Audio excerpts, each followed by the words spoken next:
Can you do the splits? Oh, God, no, I can't. That's the one thing that I've been trying to do for like 20 years. I've been trying almost there. There was one time I almost got it, almost touched the floor, but then I like stopped because I was in dance because that I should Oh, have never quit dance because in dance you always have to stretch. yeah. And so I was this close. I'm telling you, so close. But then I was like, oh, but there's an acting opportunity and I need to do that. And then I stopped dancing and I'm like, oh no, the potential for the splits is gone. The splits, no!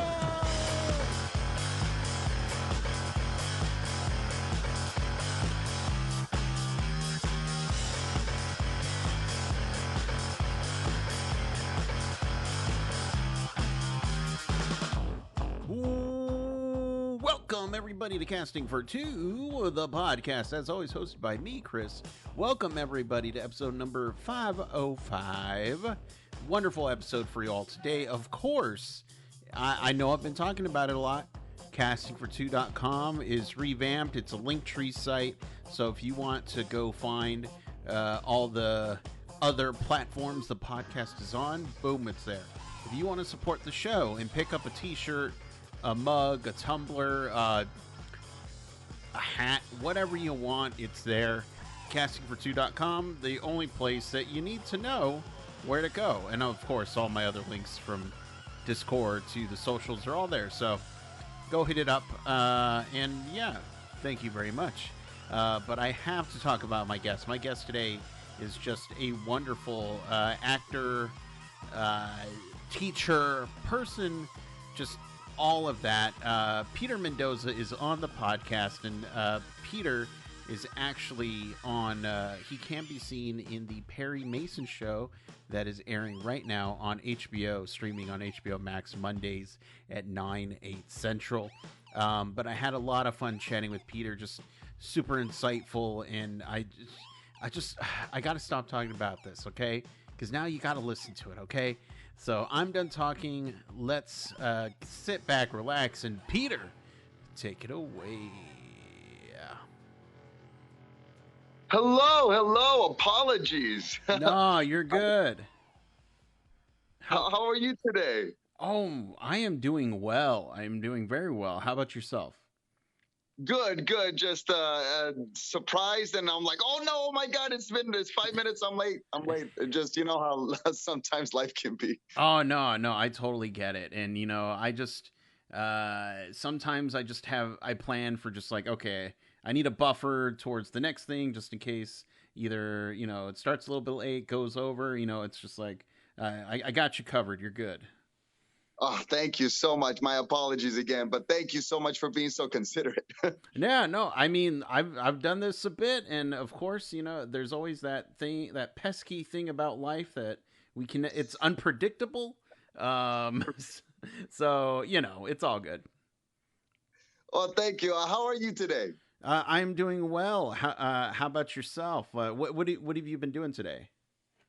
Today, I've been working on a fight choreography for a high school that I'm going to be that they're going to be presenting their play in about a couple months. So I'm doing that and starting to work on Antaeus Theater Company. They're doing a play of The Tempest, and so I'm also gearing up for that. So a little bit of that. Okay, and so for the high school, and you don't have to give names or anything like that, but it's just like the school, contacts you and says, "Hey, we're doing this play for, I don't know, a competition or just a regular showing. Would you be able to help us with the choreography?" Is that kind of the gist of it? Yeah, so I was a teaching artist for Center Theater Group, and it helped me kind of expand my connections to high schools, and so a lot of them are the teachers that kind of teach at these high schools are also actors in some way. And so, we get to talking and they find out that I've done fight choreography and I know how to do like stunts and stuff like that. And so they asked me, hey, do you think you'd be willing to, choreograph something? And so to me, I just do it because what I love about working with these students is how the fire in them is so bright about what they love to do, how they love to enjoy themselves. Like these kids that I'm choreographing for right now just jump in and they're so quick. They make me have to work faster just because I'm like, oh crap, I thought this was going to take you at least a minute to be able to get, but you guys are already on to the next thing.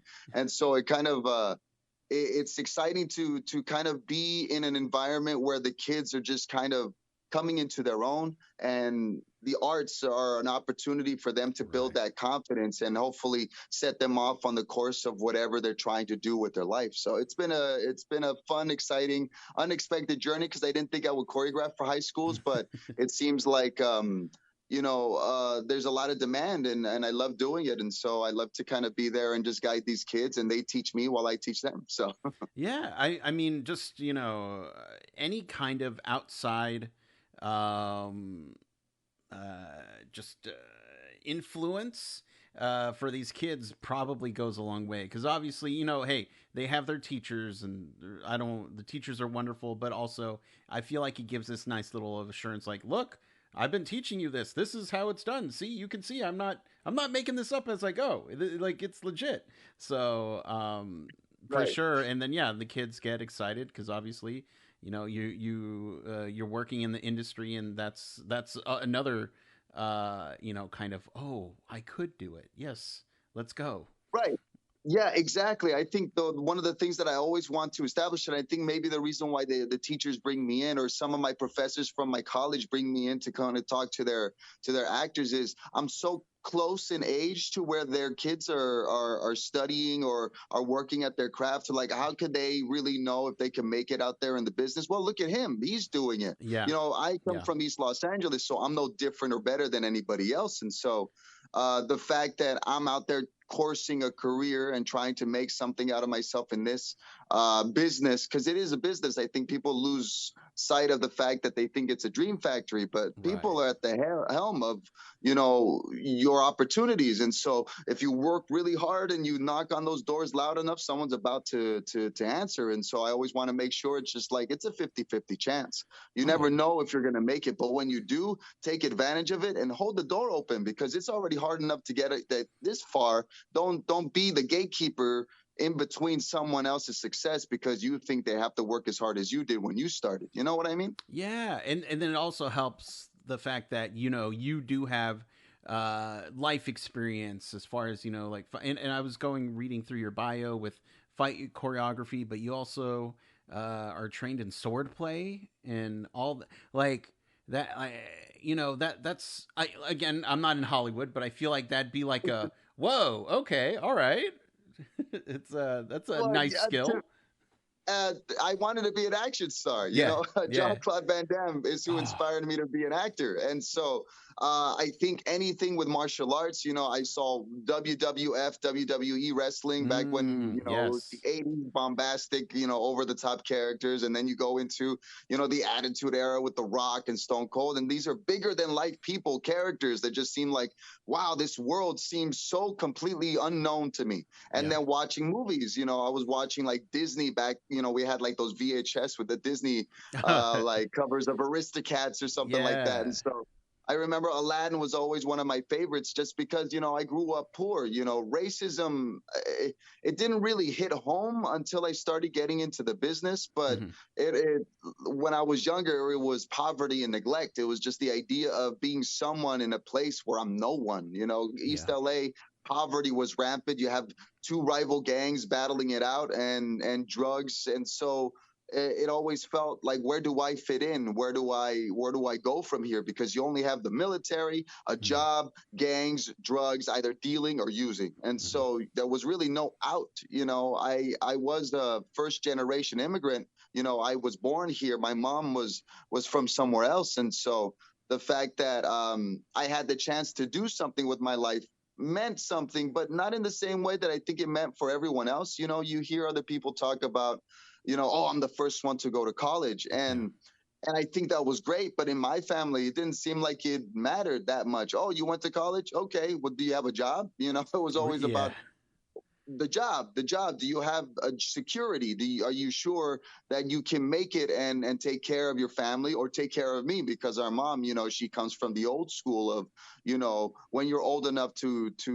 succeed or at least make money, set some aside for me, because I'm your mother, and I took care of you for however long I did. And so, kind of pay it forward. Mhm. And so kind of living, I think, in East LA within like two worlds of not really knowing where I come from when it comes to my Latin heritage, and not quite fitting into what America is supposed to be, because I was Hmm. raised by an Americanized Chicano family while my mom was working. Yeah. So it was an interesting kind of world to fit into, being invisible in a world where it's just like, oh, you could get lost in the milieu of everyone. No one's going to be paying attention because you're just like everybody else. Hmm. Uh, Edward James Olmos and Anthony Quinn came from my neighborhoods, but they always seem like, oh, you don't belong here. Yeah. This is like a stopover, So the fact that I had a chance to be able to kind of do something with my career, with my life, I didn't do it by myself. I had teachers and I had friends and I had all these outside factors that kind of helped guide me in a way that let me know, oh, I am more than just the 4 blocks in which I lived in. Yeah. No, I hearing you say that kind of flashes me to where I've been because my father is an immigrant from Juarez, came over to El Paso where I was born. But I too just, very raised very traditional, like American, in a in a Hispanic rich town, and me just being like, I kind of don't fit in. I don't know what I'm doing, and then once we moved to Oregon, which is where I call my home, that's when Mm. I don't know. I feel like everything changed for me, and I kind of saw things a little bit differently. And of course, going to school in Canada just enriched that. And I was like, oh, okay. I think I feel like I know who I am, it's that weird feeling of when you have that eureka moment of, oh, I'm meant for something different. Okay. Right. And I'm glad that you were able to take everything from obviously your life experience and then channel it into something not only to create art but also inspire others. That's just like hats off to you. I'm not wearing a hat, but I later I'm going to put one on and I'm going to take it off to you. Okay. Thank you.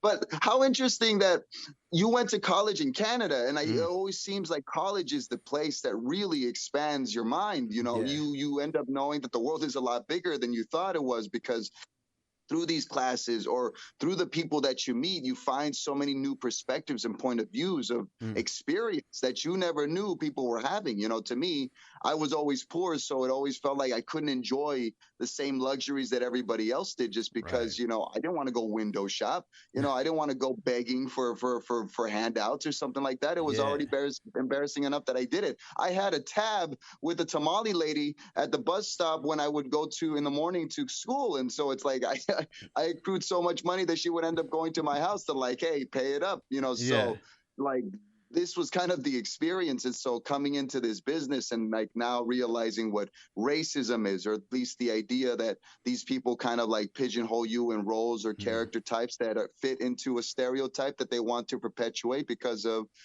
plots or whatever. And so it's an interesting kind of education that I think you go through if you're willing to open up to it, that you understand where other people are coming from. Because I think a lot of it comes from ignorance. hmm I don't want to go and bash everyone just because of the fact that, they seem to not understand my background, or they look at my skin color and just come up with some idea of who I am. I Right. just think sometimes I'm curious as to what was your upbringing like that helped define this for you in the way that you understand it, because media is such a powerful tool that I think sometimes we don't fully understand that the world sees who we are based on our media. That's Hmm. how they understand our culture. And so what I heard from a friend of mine who went to the Dominican Republic, he's African American.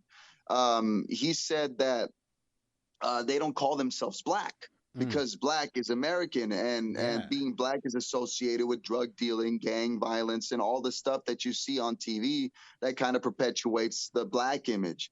And that's the same for every other culture as well. So you can just imagine what they think of Latinos, because you have shows that I feel don't represent us in the light that I think we all are. And Mm. we're so multifaceted and varied in so many ways. We're not just the immigrant story. We're not just 2 to 3 jobs. We're not just the gangbangers and rapists and murderers that they keep saying that we are. Yeah. What about the poets and the activists, the people that have been here for generations that don't even connect with their home country anymore because they've been here for so long? This is their home country. And where are the conservative Latinos? Where are Right.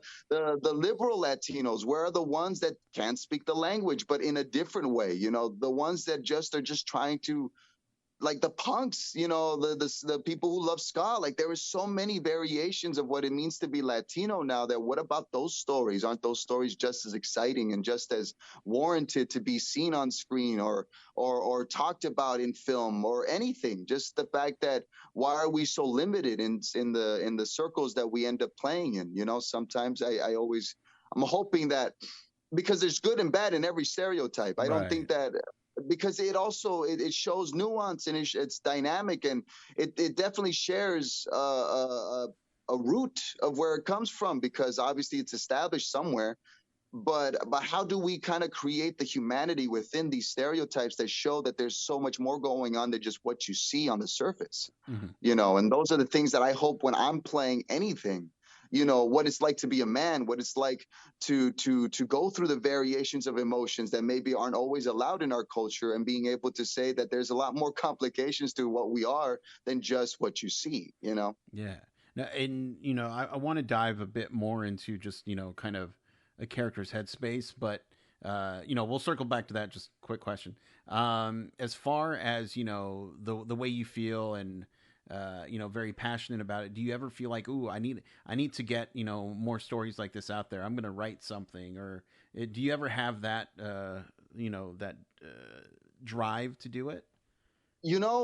I was always hoping that I could just be an actor. Hmm. As limited as that was, it was just I love just being able to create with this character rather than having to write one. But as I've been in this business as long as I have, and I started to see that, oh, they're not writing all the stories, or they're Yeah. not sharing it in a way that I feel represents what East LA is like. Because Mm. I'm a native Yeah. of East Los Angeles, and so a lot of the stories of Latinos are always talking about what it's like on the East Side, and I feel like, oh, they're not sharing the truth of what it's like for these people. They're like, it's not just mariachi music and bright colors.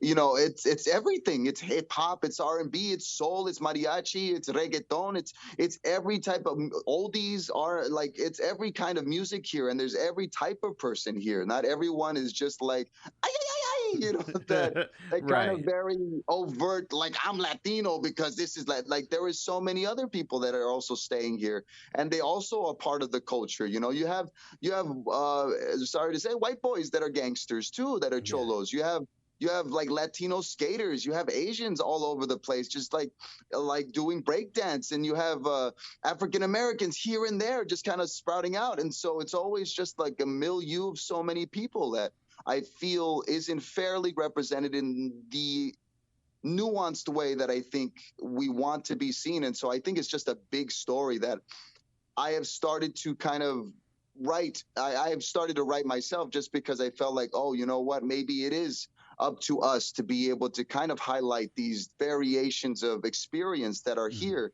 that maybe aren't always the focus because people don't know.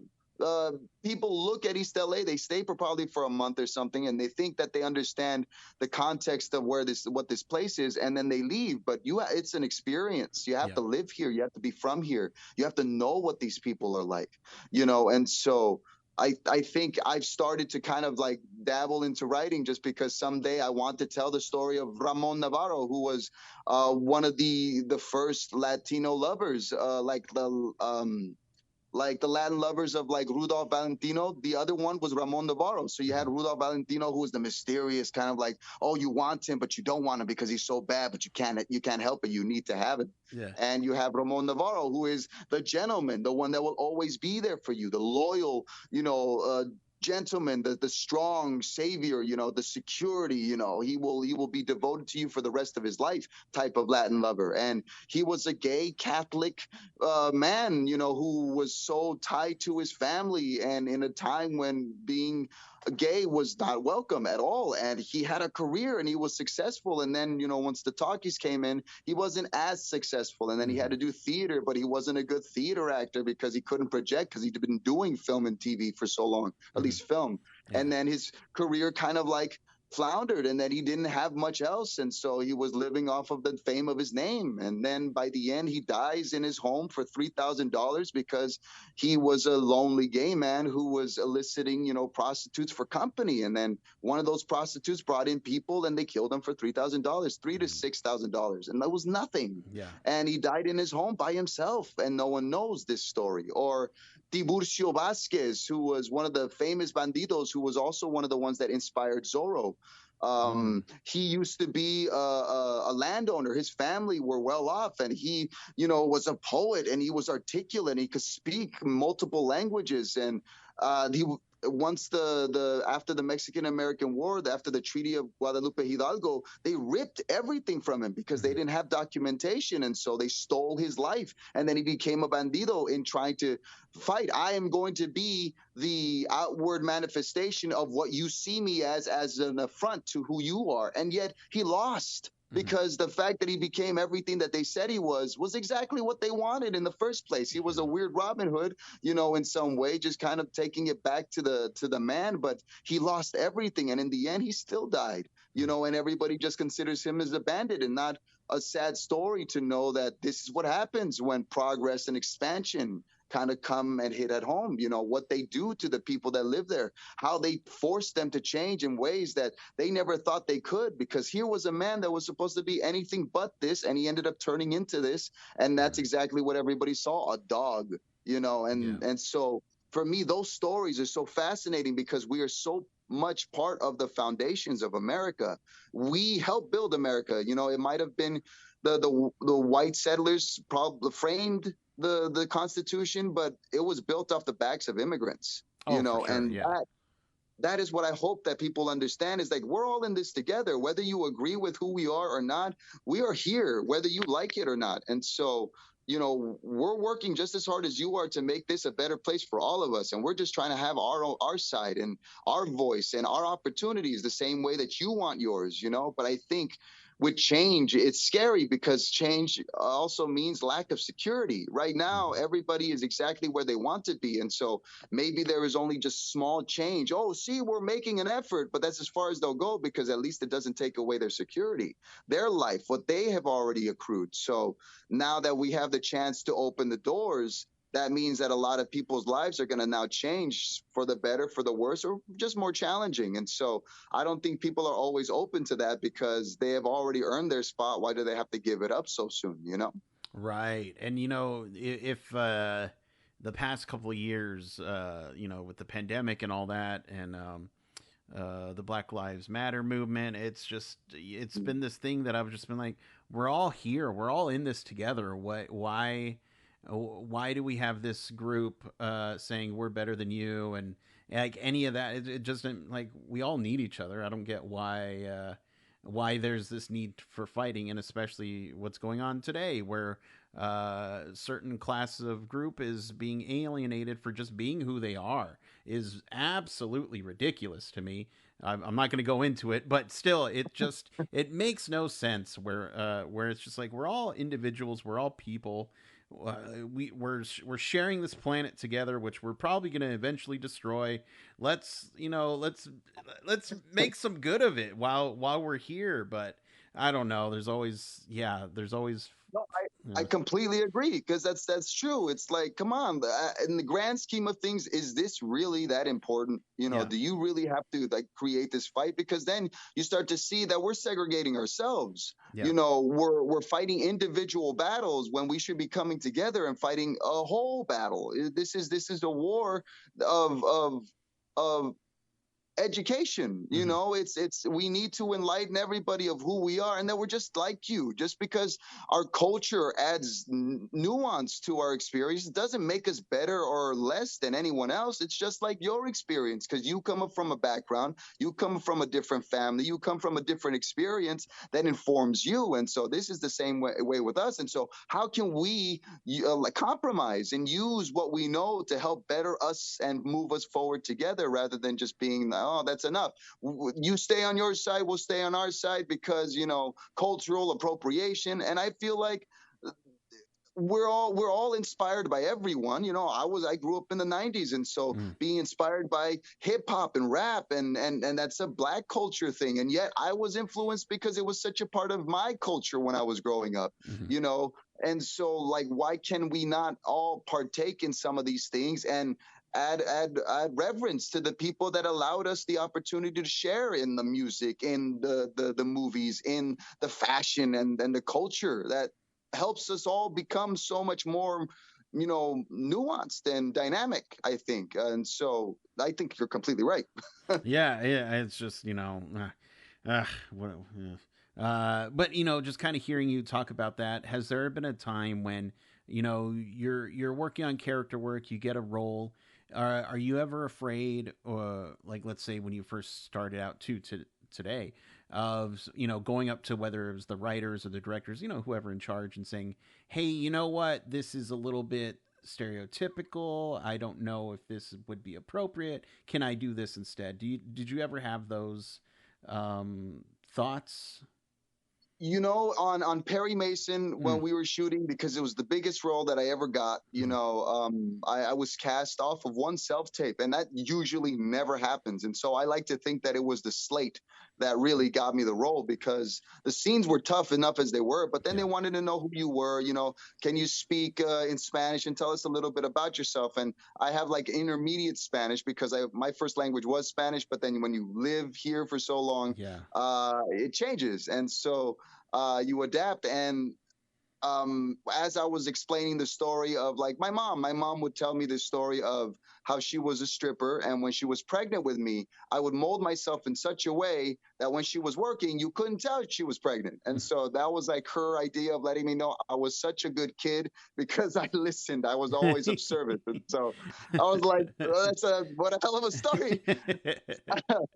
And so for me, like, that was my Latino experience. And Mhm. so kind of coming in, and so that's what I shared with them, like a little bit of that kind of goofy, crazy background. And so I feel like that, and there was so much personality behind that's how they cast me. And so when working on the series, now this is HBO, this is like the Yeah. height of, like, say, the studio system back when it was really in its heyday. And so, like, HBO is prestige television. It's Oh like, oh my yeah. God, I don't know if I belong here, but I'm gonna do what I can. Oh, Perry Mason, that's a great show. The new one is noir. It's gritty. Yeah. It's hard biting, and so it was exciting to kind of see what they were going to do with whatever characters that they had given us. And so it was very much Casablanca. And so only one script was written, and then the other ones were in development as we kept going. And so it was an interesting challenge to kind of always have up in the air an idea of what your characters are going through without fully having the whole story. And so maybe they did that in a way to kind of keep us honest, because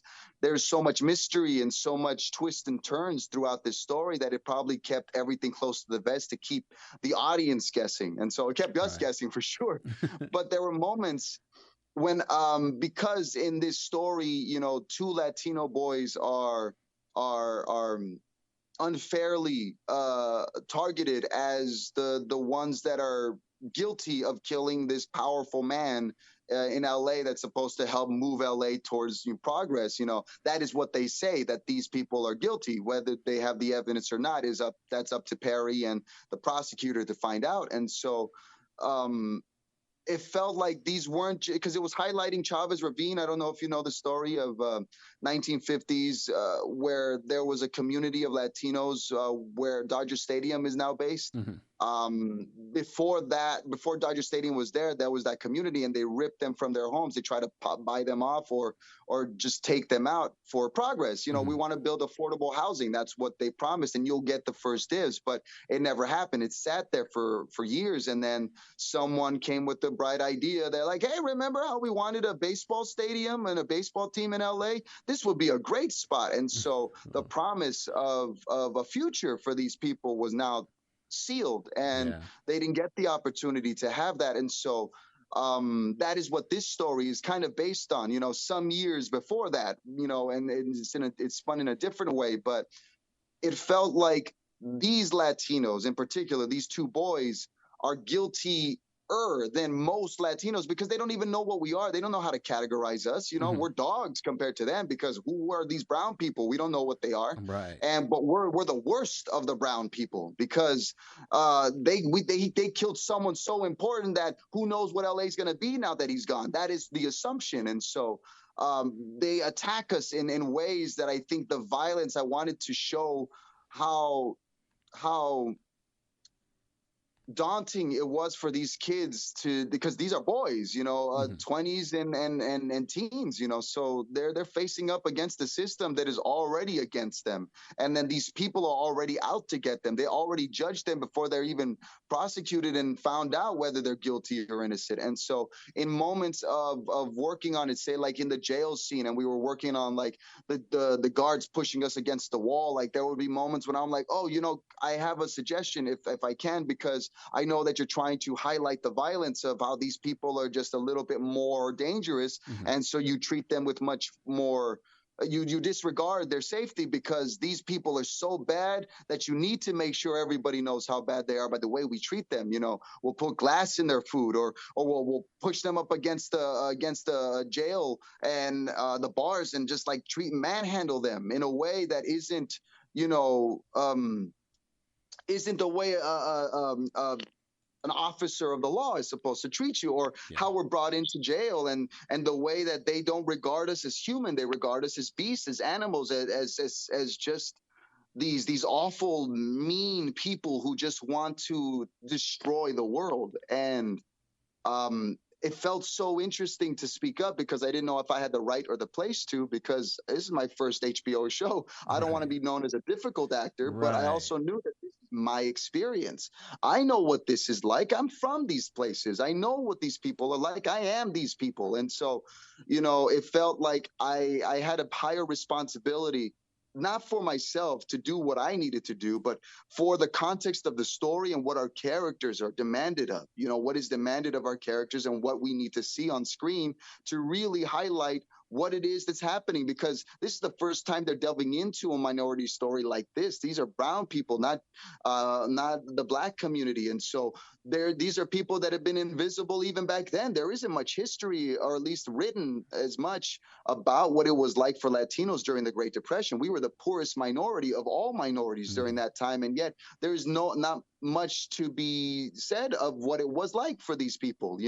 The fight, the grit, the machismo that they had to develop, because it was only a way to cover their emasculinity and their lack of being able to take care of their families, to be able, because Yeah. during the Great Depression, men were all so ashamed of not being able to. It felt like they dropped the ball. They did something wrong. They blamed themselves for what happened, because it was the system that let them down. But they thought it was them, because they were the ones that were charged with taking care of their family. And now it's all crumbling beneath them. And so it's the same thing for Latinos, but in a system that didn't even regard them as human, didn't regard them as people in a way to be able to have jobs, to be able to, support their family. They just treated them as anybody else, as dogs, and just like, here are scraps for you. And they had to develop this manly virtue of machismo to be able to counteract their helplessness and hopelessness in a system that doesn't see them, you Hmm. know? Yeah. Yeah, no, and again, like, I'm glad that you were able to speak up and just kind of put your stamp, because again, that I don't want to say anything about the writers. I don't know any of the writers, but obviously you've lived your life and you have an opinion, and that can only make it feel a little bit richer. So, like, why not? That's I mean, look again. I'm not in that position, but I'm like, yeah, absolutely. I've always seen guides or scripts as just guides, and like if somebody knows something more, oh, get over here then. Let's do this. I don't look if you don't say certain words. I don't give a crap. But whatever you got to do to make it feel more real and authentic for yourself, like yeah, let's do it.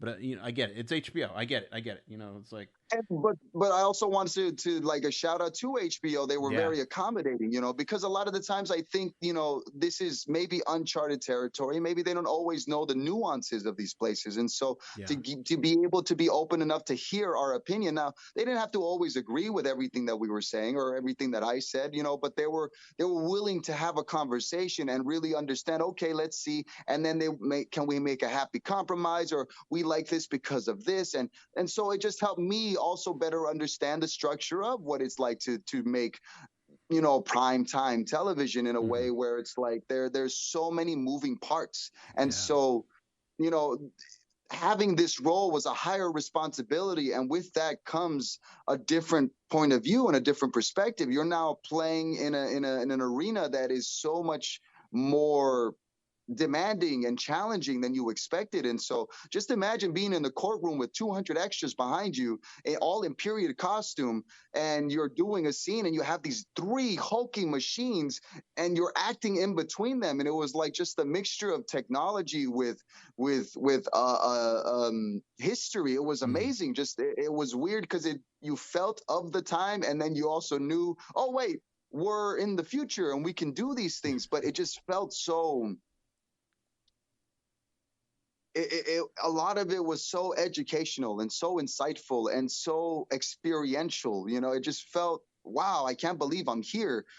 Because that's the thing, is that I can't believe I'm here. I can't believe I'm Yeah, getting the luck to tell this story, and that they trust us enough to be able to give us more. Because when we started, I think the stories changed. After the mm-hmm. first week we filmed, it felt like there was a whole overhaul, and then they kind of created a whole new structure to what our characters were now going to be doing in this story, because maybe they were um, uh, inspired by a lot of the performances that they were seeing, and they saw, oh, there's opportunity here. Let's now see how much more we can twist and turn and change these stories and these characters to maybe see how far we can go. And so just to have that opportunity to know that you're part of that kind of creativity, maybe not so directly, but in the fact that towards the end we knew our characters, I think, in Mm-hmm. some way better, because of how much of ourselves we were bringing to the table and allowing these characters now breathe, because we didn't have much time to tell these stories, Right. but we had enough time to live in them, to be able to kind of give them some relevancy and some reference to us, some relatability that says, I know exactly what they're going through. We may not see them all the time, but I know what they feel. I've felt that before. I know what Mm-hmm. that's like. I know what it seems like no one's listening to you, and that's exactly what's happening with these people. They don't get the chance to speak up. This show is very much um a timepiece, in the sense that there we still have a ways to go to be able to hear and listen to these stories and these people and their perspective. And the show, as a metaphor or in the way it's delivered, is also sharing that as well. Just like we still have so much more to learn and glean from this community that we only see as immigrants, or we only see Right. as the villains when they're convenient. And so it's a lot more multi nuanced. There's just so much going on that is exciting to kind of see. And so for me, it's always unexpected and scary to kind of come up every week and see, like, what did they do with our story and how Yeah. did they develop it? Because working on it in rehearsals and while filming it is one thing, but then they change everything in the editing room, and then they use different shots, and it's so interesting and fascinating the way they kind of create the story in the editing room that is so different from what you expected it to be. And so now I'm watching as an audience member, kind of like, oh man, what's going to happen now? Well, and is it nice, again, just are you since you are watching it, are you able to take yourself out of it? Yes and no. Uh-huh. I try not to be an actor that cannot see his performance. I rather see what it is, but then Yeah. just try to appreciate the fact that this is what they chose, and now it's not in my hands anymore. Yeah. So I have to watch it. I have to watch it twice. So Okay. Okay. I watch it once just to kind of like, all right, was it good? Did it work? Oh, thank God it's Yeah. working. Oh my God. Okay. And then the second time to appreciate, Yeah. because I think I appreciate the whole story, but when you're so closely connected to it, it's hard not to see what you've done, not to kind of go back in time and watch your performance and see the choices that you made and wonder if you made another choice and what if you could have done this or what if you could have done that. Yeah. But at the end of the day, it's nice to see it as an audience member and not have to be so caught up in the finesse of what you wish or think your performance is supposed to be and enjoy the way you fit into a story that is so much bigger than you anyway. Yeah.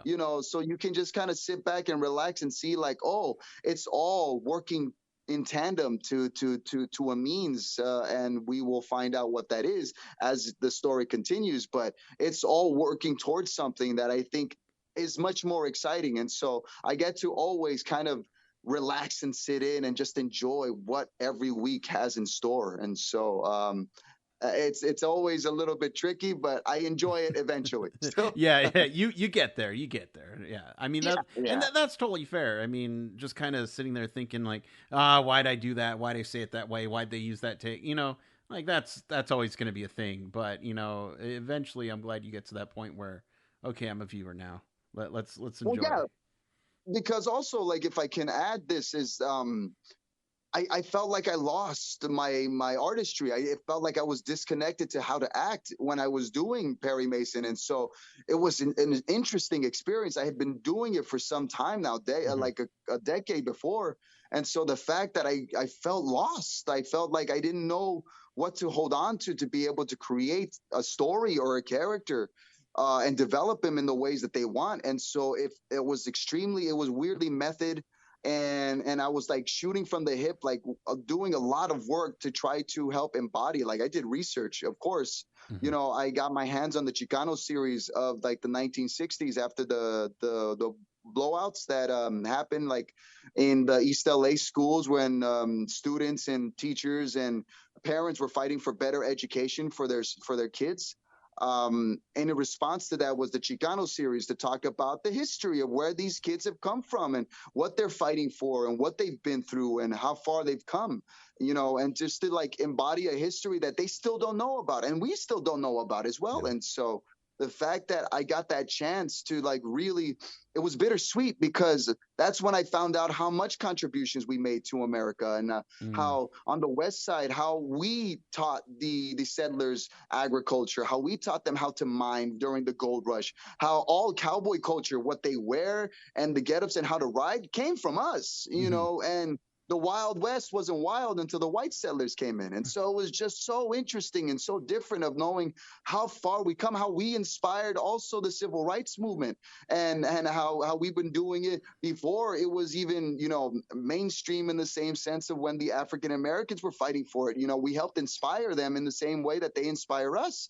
And so that's the thing that was so exciting is that, oh my God, we're in and out how we fought in a lot, like all the American wars and how we fought for the same freedoms and same rights, and yet our stories are not there. For some reason Hmm. we're omitted from history, and the someone else is taking over what we gave them or what we offered in return. And so it just felt so interesting, especially being Latino, that we don't really have a center. We don't really know where we come from because we're already mixed with so much Yeah. that what we are is just a bunch of cultures taking over and saying, this is what you are now, this is what you are now. And so we have traits of everything, but what are we, And so Right. that's where I feel like Chicano comes from. Like that is a wonderful representation of I am neither this nor that, but I am what I am. And this is how I will present myself. And I will be prideful and confident in knowing that there is nothing wrong with who I am, how I dress, how I talk, or where I come from, or how I feel about the world, because I have the same rights as you do.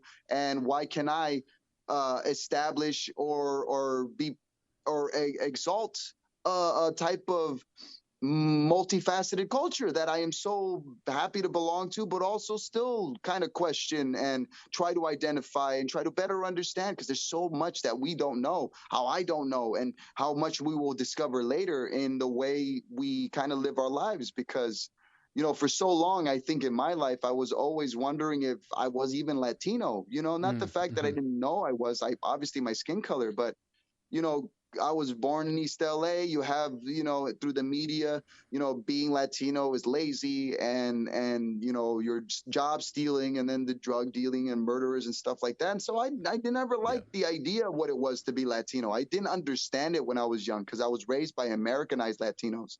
Mm-hmm. My mom, when she was pregnant with me, she was living on the streets, and so she didn't have a place to stay. My father was a good father, at least when he was there, but he was a mean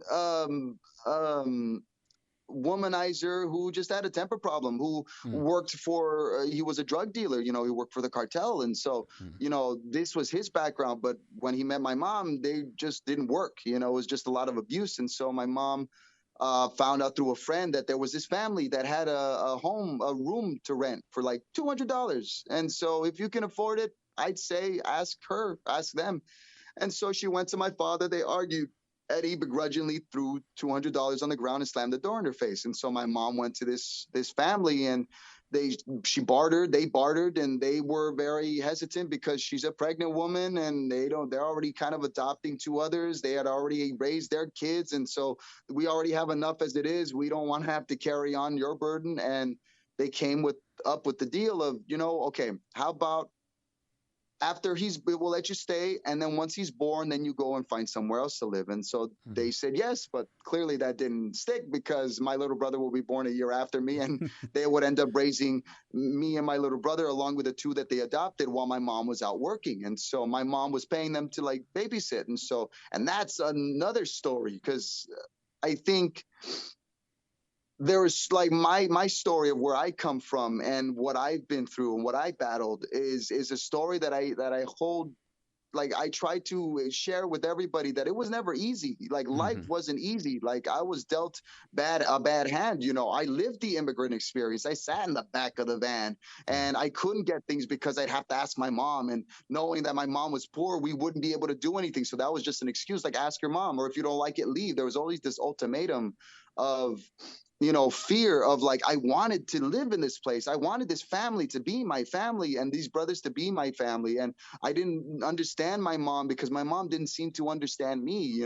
My mom worked from like 5 in the afternoon to 5 in the morning because she Damn. worked at those nightclubs and she was stripping. And so, I remember when I would walk in on my mom putting on her clown makeup. That's how I thought of it, because, Mm-hmm. her room was just, there was cigarettes, there was, a bucket where she would go to the restroom. It was this weirdly kind of pseudo poor but middle class thing where my mom had perfume and cigarettes and like the smell of urine because of her past. My mom Mm-hmm. had lived a hard life before she got there, and so I could only speculate as to why she lived in the form that she lived in. But my mom was also an immigrant, afraid to be found out. And so my mom did whatever she needed to do to survive. My mom lived a circumstantial life, as did I in a way. And so it was always like I didn't have a home. I was borrowing space. I Mm-hmm. was leasing space until the lease was up and then have to find somewhere else. And so it was an Right. interesting experience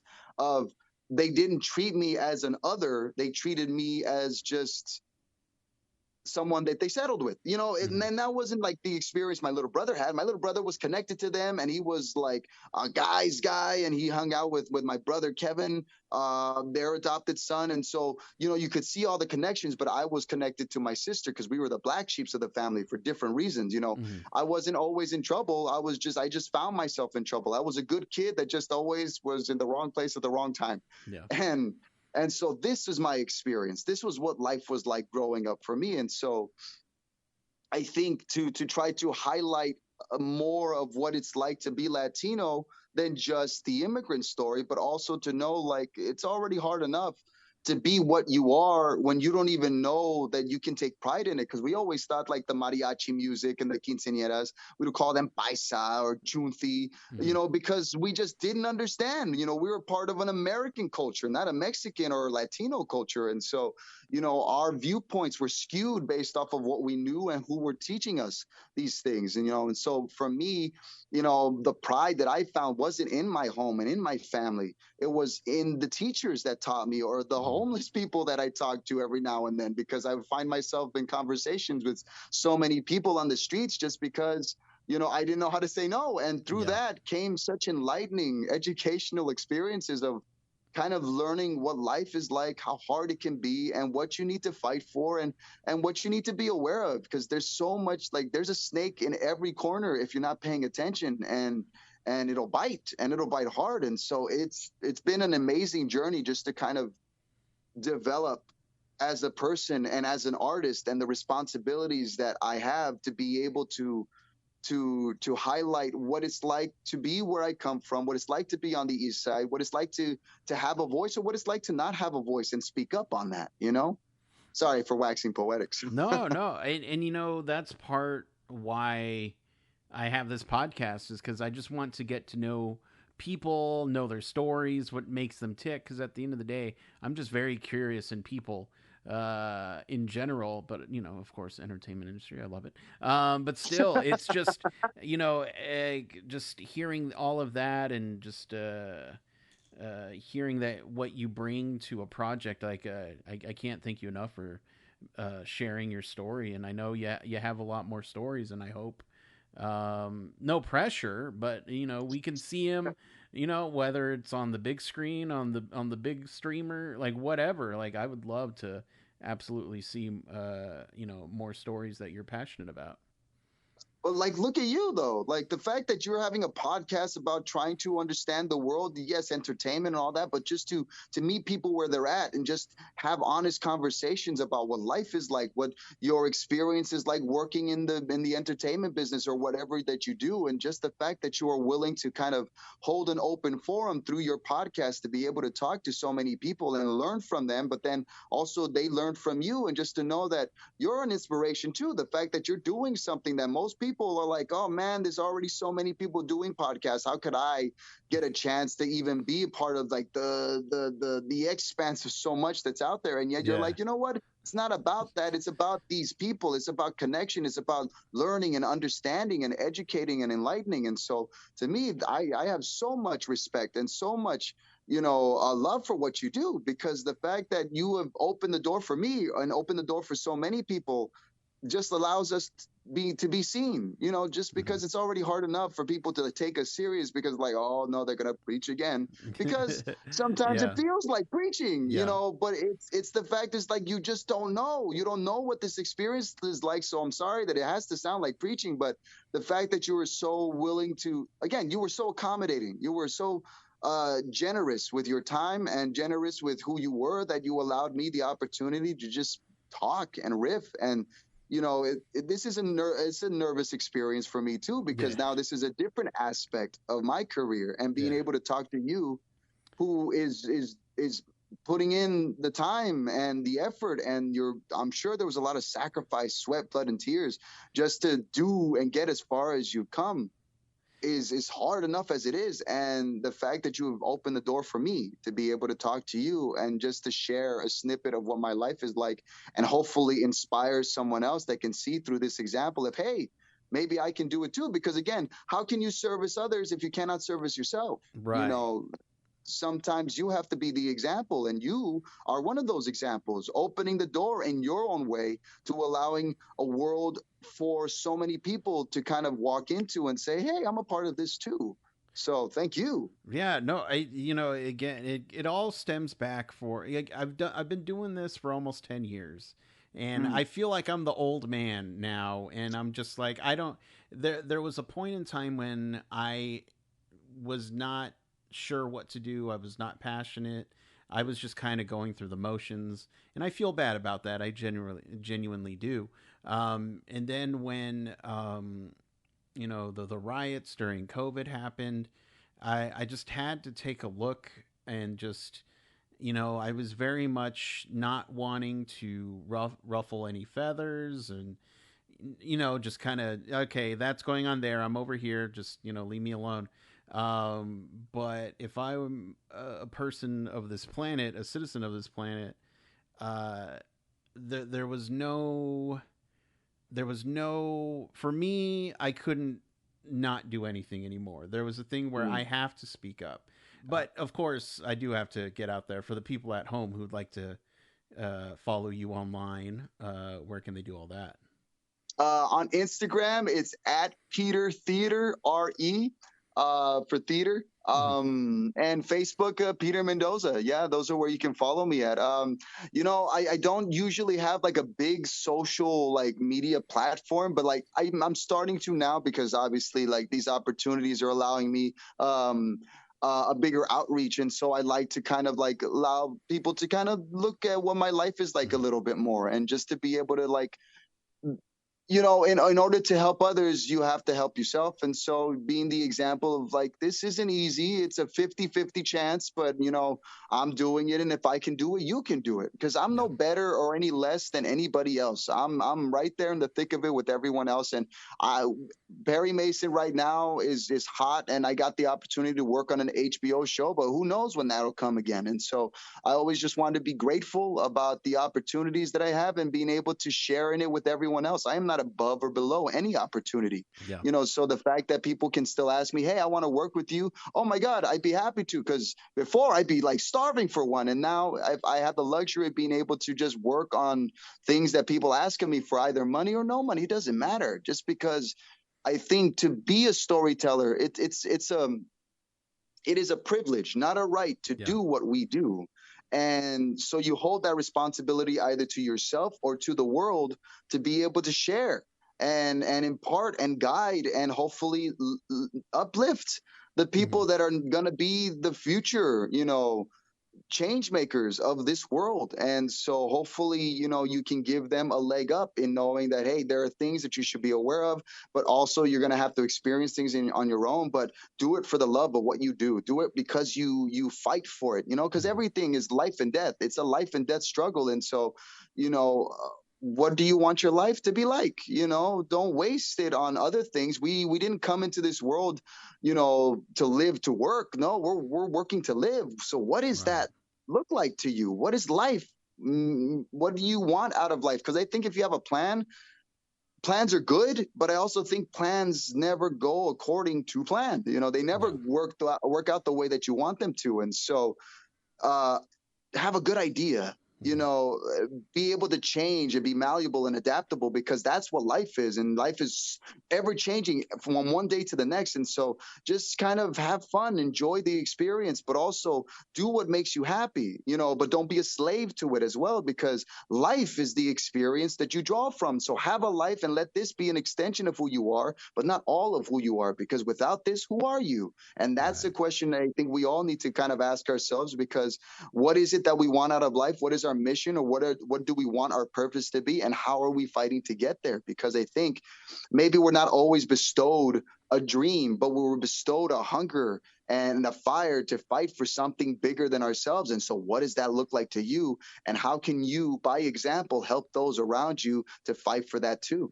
So no, and again, that's kind of what we said in the beginning, when it was like, I always make time, and you gotta be prepared to not be prepared. It's just kind of just roll with the punches. I do want to, and before I let you go, I do have to ask, because you mentioned how you got into acting and who inspired you, and you mentioned JVD, Mr. Jean-Claude Van Damme. Can you do the splits? Oh God, no, I can't. That's the one thing that I've been trying to do for like 20 years. I've been trying, almost there. There was one time I almost got it, almost touched the floor, but then I like stopped because that was in dance. I should have never quit dance, because in dance you always have to stretch. And so I was this close. I'm telling you, so close. But then I was like, oh, but there's an acting opportunity, and I need to do that. And then I stopped dancing, and I'm like, oh no, the potential for the splits is gone. The oh my God. No, I know. Did you know that in Mortal Kombat, Johnny Cage is actually Jean-Claude Van Damme? They Oh actually yeah. tried to hire him to do that, but he was like, he was not having it, so they just kind of. Yeah. John Claude in those days was he was he was a special individual. I'll just leave it at that. Say the Yeah, least. yeah, just again trying to be nice to him. Yeah, but Yeah. yeah, he had some demons going on. I'll just say that. But yeah, everything you've said, I believe in you, and I believe you can do the splits. And I 1 year, a year or 2 years from now, I want to know if you can do it. So that's all I'm saying. Well, I can do a kip up. So that's the one when you're on the ground and you can just kind of like jolt up onto your feet. I could do that. Okay, And that's so, pretty cool. That's cool. baby steps, baby Yeah, yeah, steps. I'm getting there. yeah, no, yeah. I'm not saying right now. No, I'm saying, you know what, you do what you got to do, but I believe in you. Thank you. Thank you. I will take that. I think that's the motivation I needed to be able to now complete the split. So you know what? If I do it, I have you to thank for it. You know what? I appreciate it. I don't want any sort of funds. Just the fact that you gave me partial credit, even though you're doing the physical act, still I'll take like 10% of the Well, yeah, credit. who am I without the support? So, Yeah. the fact that you supported me, like that's like half the work. Yeah, yeah. Oh, I'm exhausted just doing that. Ugh. No, but you, Peter, have a wonderful rest of your day, and again, enjoyed this chat very much. So did I. Thank you for being so welcoming and so fun to just talk to. Again, this was exciting, and I hope I get to do it again. But much success. This was amazing. This was wonderful, and so thank you for the opportunity to just talk and enjoy a conversation. Yeah, no, yeah. The door's open whenever you want to come back, but keep staying safe and healthy. All right. I will. Likewise, sir. Thank you. Thank you. Bye bye. Have a good one.